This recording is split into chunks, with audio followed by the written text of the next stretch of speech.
بسم اللہ الرحمن الرحیم۔ حضرت داتا گنج بخش علی حجویری رحمۃ اللہ کے کرامات۔ جب حضرت علی بن عثمان رحمۃ اللہ لاہور تشریف لائے تو آپ رحمۃ اللہ نے راوی کے کنارے ڈیرے ڈال لیے۔ ہر وقت اللہ تعالیٰ کی عبادت و اذکار میں وقت گزارتے تھے۔ آپ رحمۃ اللہ کے پاس سے ہندو عورتیں دودھ لے کر جاتی تھیں، وہ دودھ راجو یوگی کے ہاں پہنچ جاتی تھی۔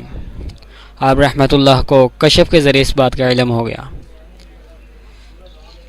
ہندو عورتیں راجو یوگی سے بہت خائف تھیں، تو ایک دن حضرت داتا گنج بخش علی رحمۃ اللہ نے ایک دودھ لے جانے والی عورت سے دودھ مانگا، تو اس نے کہا یہ دودھ راجو یوگی کا ہے، اگر اس کو نہ دوں گی تو میرے گائے کا دودھ خشک ہو جائے گا۔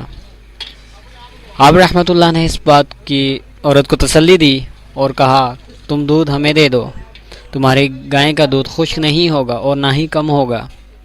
آخرکار اس عورت نے آپ رحمۃ اللہ کو دودھ دے دیا۔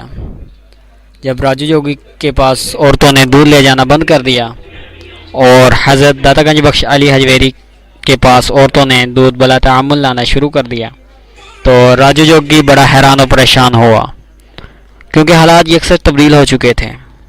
جب راجو یوگی کو آپ رحمۃ اللہ کی اس کرامت کا علم ہوا تو وہ اور زیادہ پریشان ہو گیا اور آپ رحمۃ اللہ کی خدمت میں حاضر ہو کر غصہ کرنے لگا اور گلہ کیا کہ آپ نے دودھ تو میرا بند کر دیا ہے، اب اور کوئی کمال ہے تو دکھائیں۔ آپ رحمۃ اللہ نے فرمایا میں کوئی جادوگر نہیں ہوں کہ کمالات دکھاؤں، بلکہ میں ایک عاجز اور مجبور انسان ہوں۔ اگر تم میں کوئی کمال ہے تو مجھے دکھاؤ۔